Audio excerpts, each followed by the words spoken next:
deep in the towering pines of the Ocala National Forest, a 12-year-old Boy Scout stumbled upon a frantic, bound little girl. He thought he was saving a lost child. He had no idea her father was a Hells Angels enforcer, or that 127 enraged bikers were already hunting the kidnappers. Toby Higgins was not the kind of kid who sought out trouble. At 12 years old, he was small for his age, prone to allergies, and possessed a strict, unwavering adherence to the rules. While the other boys in Troop 488 spent their weekend camping trips throwing pine cones at each other or trying to sneak candy past Scoutmaster Arthur Gable, Toby was obsessed with his merit badges. It was a crisp Saturday afternoon in late October, and Toby was on a solo orienteering trek, determined to master land navigation. He had his topographical map, his official compass, and a whistle dangling from the bright orange lanyard around his neck. He was supposed to stay within a 2-mile radius of the campsite at Juniper Springs. But the Ocala National Forest in Florida is a deceptive, sprawling wilderness of dense scrub pine, ancient oaks dripping with Spanish moss, and hidden sinkholes. When a wild boar suddenly burst through the underbrush, Toby panicked, scrambling backward and sliding down a steep, muddy embankment. When he finally stopped tumbling, he was completely disoriented. His compass glass was cracked, the needle jammed against the side. Toby brushed the dirt off his uniform, taking a deep breath to steady his racing heart. Stop, think, observe, plan. He repeated the Scout Survival acronym in his head. He chose a direction that seemed to lead toward higher ground and began to walk. 30 minutes later, the silence of the woods was broken. Not by the call of a bird, but by the unmistakable sound of a grown man shouting. Toby froze, dropping low into the palmetto bushes. He crawled forward on his belly, moving heel to toe, just like the scouting manual instructed the silent movement. Through the dense foliage, a clearing emerged. In the center sat a dilapidated, rotting hunting cabin. The roof was sagging, and the front porch was cluttered with empty beer cans and a rusty generator. 2 men stood outside. One was tall and stringy, pacing aggressively with a burner phone pressed to his ear. The other was heavyset, nervously chewing on a thumbnail while keeping an eye on the tree line. "I don't care if he needs proof of life, Dalton." The tall man barked into the phone, kicking a stray tire. "You tell Big Jim that if he doesn't drop the 200 grand at the overpass by midnight, he's never seeing his kid again. I'm not playing games with these biker freaks." Toby's blood ran cold. Biker freaks. 200 grand. The tall man hung up the phone and shoved the heavyset man. "Kyle, go check on her. Make sure she hasn't wriggled loose. If she screams again, gag her." Kyle grunted and stomped into the cabin. Toby didn't think. He just reacted. His body was trembling, but a strange, protective instinct overrode his fear. He crept around the perimeter of the clearing, keeping the thick oak trunks between him and the tall man, Dalton, who was busy lighting a cigarette and swearing under his breath. Toby reached the backside of the cabin. The structure was elevated on cinder blocks, the wooden floorboards visibly rotting from the bottom up.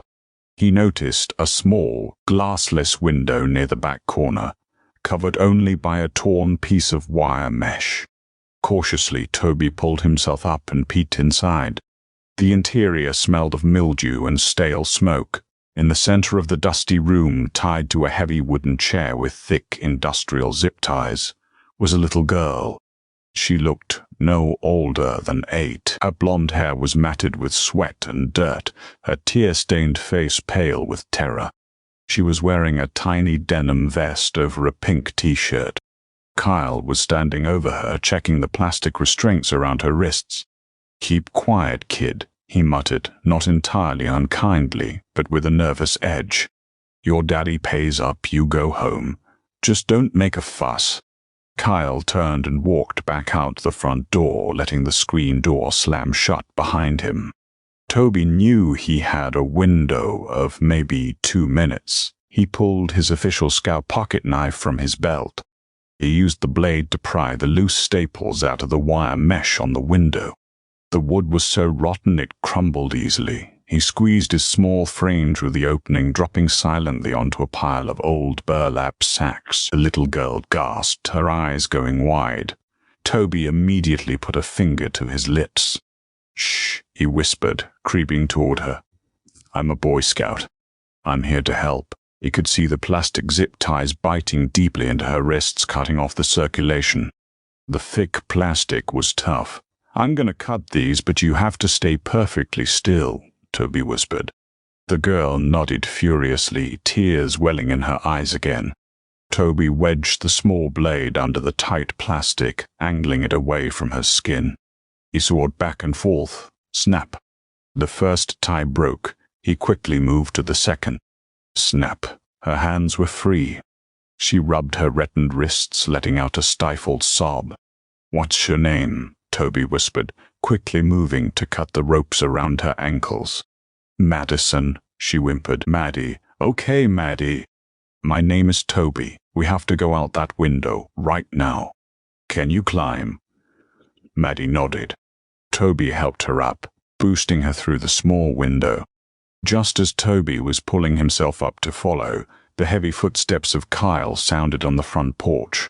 The doorknob rattled. Toby threw himself out the window, tumbling to the dirt beside Maddie.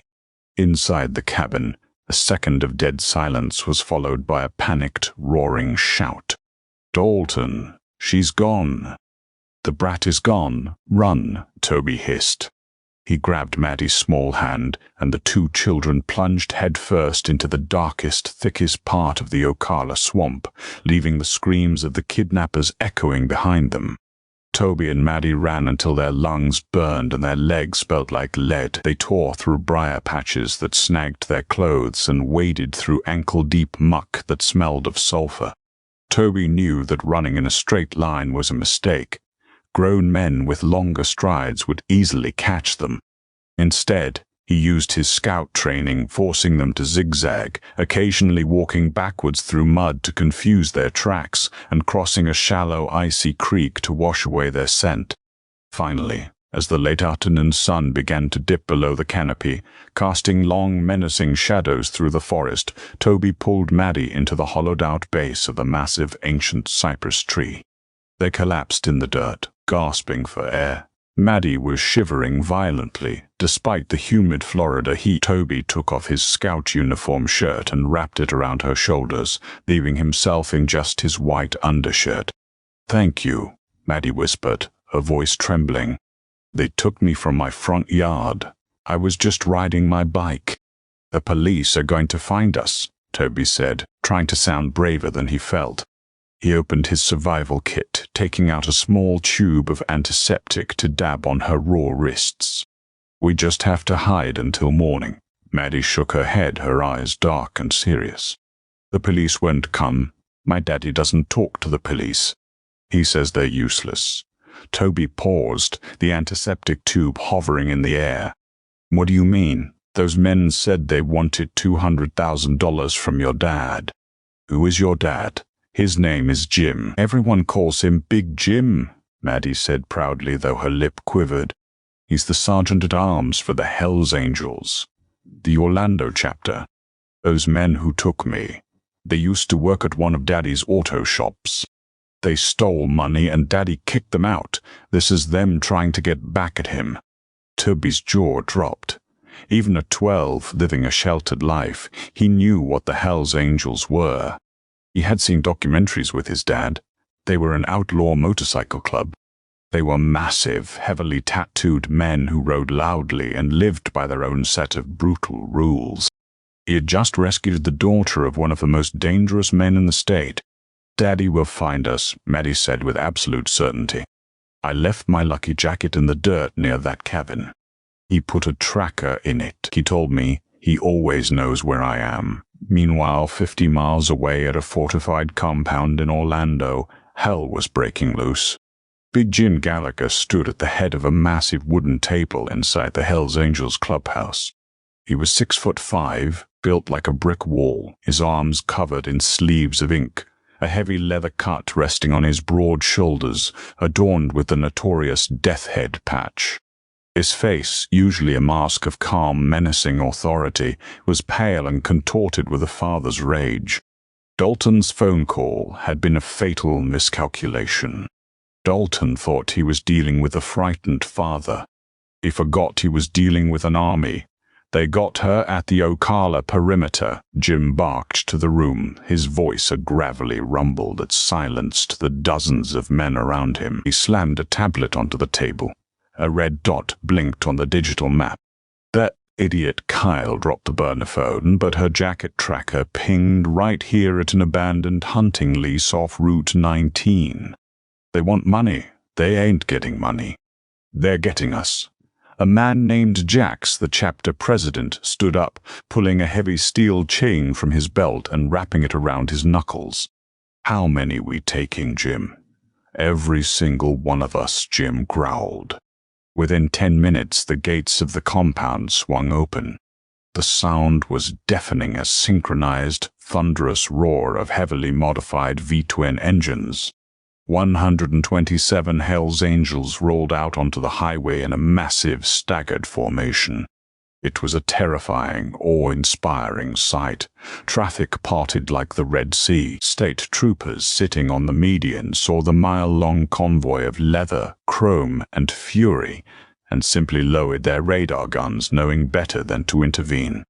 This wasn't a joyride. It was a war party. Back in the woods, the situation was rapidly deteriorating. Toby heard it first. The high-pitched mechanical whine of a two-stroke engine cutting through the forest. He peeked out from the hollow of the cypress tree. In the distance, headlights bounced wildly through the trees. "They have an ATV," Toby whispered, his stomach dropping. Dalton and Kyle hadn't given up. They were desperate. Without the girl, they had no leverage, and they knew Big Jim would kill them. They had loaded a four-wheeler off the back of a hidden pickup truck and were sweeping the woods, wielding heavy maglite flashlights and hunting rifles. "We can't stay here," Toby said, pulling Maddie to her feet. "The engine noise is getting closer. They're doing a grid search." Toby grabbed Maddie's hand, and they abandoned the safety of the tree, plunging deeper into the dark ravine. But Toby's luck was running out. In the darkness, he misjudged a step. The ground gave way beneath his boots, and both children went sliding down a steep, rocky embankment, crashing hard into the dried-up bed of a creek. Toby twisted his ankle violently. He bit his lip to keep from screaming, tears of pain springing to his eyes. He tried to stand, but his right leg buckled instantly. "Toby," Maddie cried, kneeling beside him. Suddenly, a blinding beam of light swept over the ridge above them, illuminating the children in the creek bed. The engine of the ATV cut off. "Well, well, well," Dalton's crew voice echoed down into the ravine. The tall man stepped up to the edge, racking the bolt of his rifle. Kyle stood behind him, shining the massive flashlight down on them. "Look what we have here. A little hero." Dalton began to slide down the embankment, his boots crushing the dry rocks. "You cost us a lot of time, kid. I'm gonna make you regret that." Toby scrambled backward on his hands and knees, pushing Maddie behind him, pulling his tiny scout knife out, though his hands shook so violently he could barely hold it. Dalton laughed at the sight of the 2-inch blade, but as Dalton took another step toward them, he stopped. The wind shifted through the trees. At first it sounded like distant thunder, a low, rhythmic rumbling that seemed to vibrate the very dirt beneath their feet. Dalton frowned, looking up at the night sky, checking for rain clouds. But it wasn't thunder. The rumbling grew louder, turning into a mechanical, deafening roar. It was the sound of 127 V-twin engines tearing off the highway and entering the dirt-logging roads of the forest. The wood suddenly lit up with a blinding array of headlights, flooding the trees with aggressive, unnatural light. The hunters were no longer hunting. They were now the prey. The Ocala National Forest, usually a sanctuary of whispering pines and nocturnal insects, erupted into mechanical pandemonium. The ground vibrated with such intensity that loose rocks cascaded down the sides of the ravine. Through the thick canopy of oak and Spanish moss, beams of blinding white light pierced the darkness, casting long, monstrous shadows across the dried creek bed. Dalton froze, the bolt of his hunting rifle halfway racked. His eyes darted frantically toward the ridge. Kyle, still holding the heavy maglite, began to shake so violently the beam of light danced erratically across the dirt. "Dalton," Kyle whimpered, his voice cracking into a high-pitched squeal. "Dalton, what is that? Is that the cops?" "How? Cops don't sound like that," Dalton breathed, the blood draining from his face. "That's my daddy," Maddie said. Her voice was no longer a frightened whisper. It was laced with absolute chilling certainty. Kyle broke. The heavy-set man dropped the flashlight, scrambled up the opposite side of the embankment, and sprinted blindly into the woods. He didn't make it 50 yards. A roar of an engine surged from the left flank. A heavily modified chopper crashed through the underbrush, its high beams illuminating Kyle like a deer in headlights. 3 massive figures leaped from the moving bike before it even kicked its stand down. There was a brief, muffled shriek, the sound of heavy boots making contact, and then silence from Kyle's direction. Dalton realized he was completely surrounded. Dozens of bikers were dismounting along the ridge, their silhouettes cutting terrifying figures against the glare of the headlights. They didn't yell. They didn't announce themselves like the police.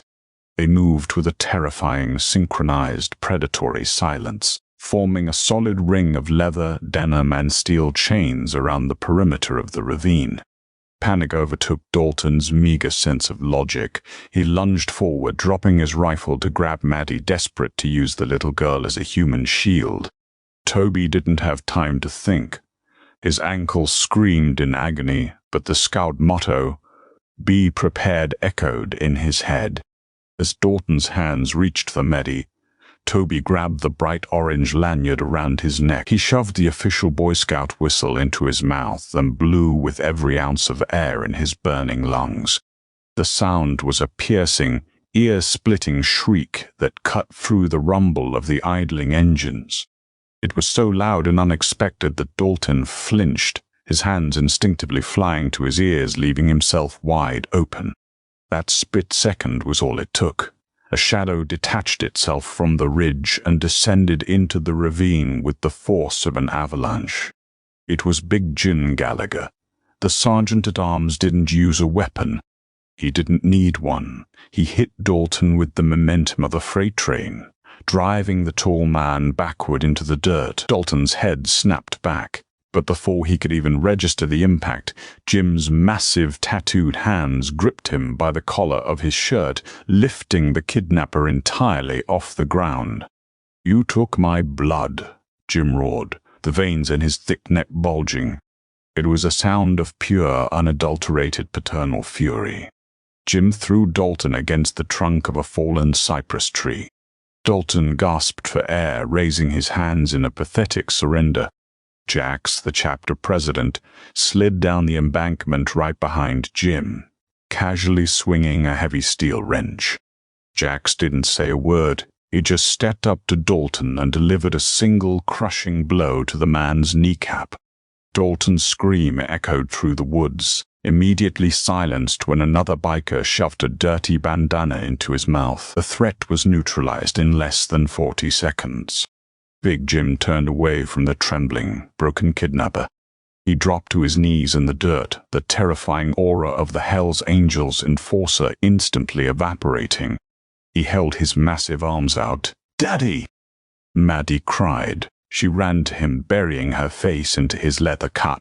Big Jim wrapped his arms around her, burying his face in her matted blonde hair, his broad shoulders shaking with silent sobs. For a long moment, the only sound in the ravine was the low idle of 100 motorcycles and the quiet weeping of a father who had gotten his daughter back. Toby sat in the dirt a few feet away, clutching his swollen ankle, watching the scene unfold with wide, stunned eyes. He felt incredibly small in the presence of these giant, intimidating men.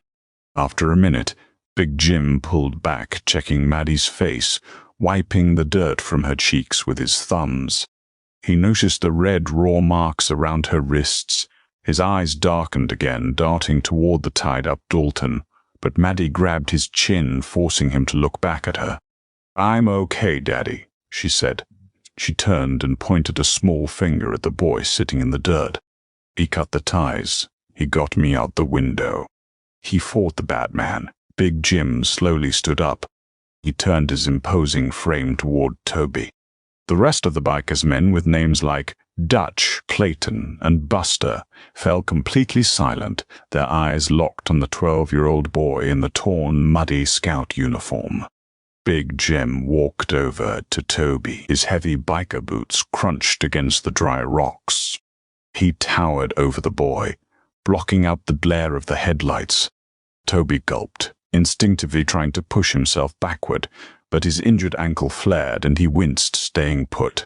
Jim slowly dropped to one knee, bringing himself down to eye level with the terrified scout.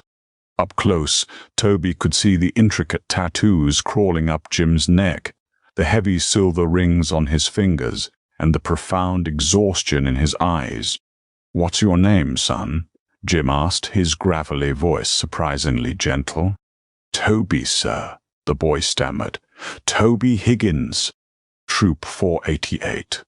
Jim looked at the broken plastic zip ties still hanging from Maddie's wrists, then looked at the tiny 2-inch scout knife still clutched tightly in Toby's trembling hand. A slow, respectful smile spread across the biker's weathered face. "Toby Higgins," Jim repeated.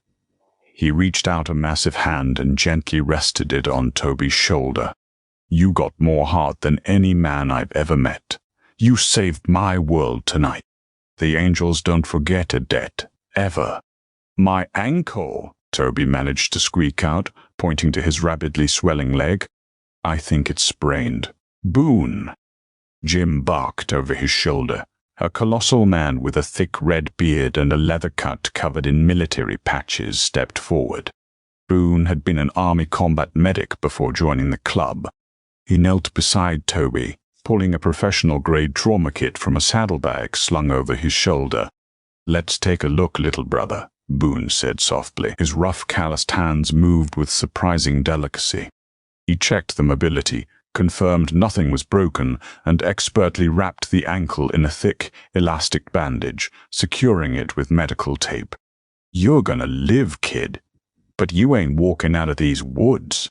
"My scoutmaster is going to be so mad at me," Toby muttered, looking down at his ruined uniform. I went outside the 2-mile radius. A low rumble of laughter echoed through the surrounding bikers. Jack stepped forward, clapping Toby on the back. "Don't you worry about your scoutmaster, kid. We'll smooth things over. The extraction was a logistical marvel." The bikers hauled Dalton and Kyle out of the ravine like sacks of potatoes. Toby was gently lifted by Boone and placed directly onto the back of Big Jim's massive custom Harley-Davidson chopper, right behind the seat. Maddie sat securely in front of her father, sandwiched safely between Jim's arms as he grabbed the handlebars. "Hold on tight, Toby," Jim said over his shoulder. With a deafening roar, the convoy mobilized. The ride back to civilization was a surreal experience for the rule-following Boy Scout. Toby clung to the heavy leather of Jim's cut, surrounded by a roaring ocean of motorcycles cutting through the Florida wilderness. For the first time in his life, Toby felt an undeniable, rebellious thrill. Back at the Juniper Springs campground, Scoutmaster Arthur Gable was having a nervous breakdown. He was pacing back and forth in front of a forest ranger's truck, practically hyperventilating. It was past 10 p.m. The local police had been called, and search dogs were supposedly on the way. "He's never done anything like this," Arthur wailed to the stoic ranger. "Toby is my most responsible scout. He's aiming for his eagle rank." Suddenly, the ground began to tremble. The campfires flickered violently as a low mechanical thunder rolled through the trees. The forest ranger instinctively unclipped the holster of his sidearm. Through the main gate of the campground poured a river of chrome and blinding light. Over 100 heavily armed Hell's Angels rode into the quiet family campground, their bikes rumbling with enough bass to rattle the windows of the parked RVs. Scoutmaster Arthur froze, his jaw dropping so far it practically hit his sternum. The bikers formed a massive semicircle around the main fire pit. At the center of the formation, Big Jim kicked down his kickstand and cut his engine. The rest of the pack followed suit, plunging the camp into a sudden, tense silence. Jim stepped off the bike, carrying his daughter in one arm, and reached back to effortlessly lift Toby off the seat with the other. He set Toby gently on his good foot. Arthur Gables stared at the imposing biker, then at the dirty, limping scout. "Toby, what in heaven's name?" Big Jim stepped right up to the trembling scoutmaster. He poked a thick, leather-clad finger firmly into Arthur's chest. "You listen to me, man. This kid right here, he's a hero. He tracked down 2 armed men, broke into a locked cabin, and saved my daughter's life. If he wants the Eagle Scout badge, you give it to him. If he wants a merit badge in kicking ass, you invent it. You understand?" Arthur Gable nodded frantically, his eyes wide as saucers. Yes, sir. Absolutely, sir." The bikers erupted into cheers, revving their engines in a salute that shook the very leaves from the trees. The story of the 12-year-old scout who commanded the Hells Angels became an instant, legendary piece of Florida folklore. The twist? The police never even had to hunt for the kidnappers. The next morning, deputies arrived at the Marion County Sheriff's Office to find Dalton and Kyle hanging upside down from the flagpole by their ankles, thoroughly wrapped from head to toe in silver duct tape. A manila envelope was stapled to Dalton's chest, containing a written confession, perfectly recorded on a microcassette, and all the evidence needed to put them away for 20 years. Toby Higgins did eventually get his Eagle Scout rank, but the badge he wore with the most pride wasn't issued by the Boy Scouts of America. Stitched onto the inside lining of his scout sash, hidden from public view but always close to his heart, was a custom-made miniature patch. It was black and red, featuring a winged skull bearing the words "Honorary Brother." Akana. Chapter: He went into the woods, a boy looking for a compass. He came out as a legend, proving that sometimes the most rigid rules are meant to be broken, and the fiercest protectors don't always wear badges. Sometimes they wear leather. If this unbelievable story of a courageous 12-year-old scout and the fierce loyalty of the Hells Angels left you speechless, smash that like button. Don't forget to share this thrilling video with your friends and subscribe to our channel for more jaw-dropping real-life survival stories. Hit the notification bell so you never miss an upload. Let us know in the comments what you would have done in Toby's shoes.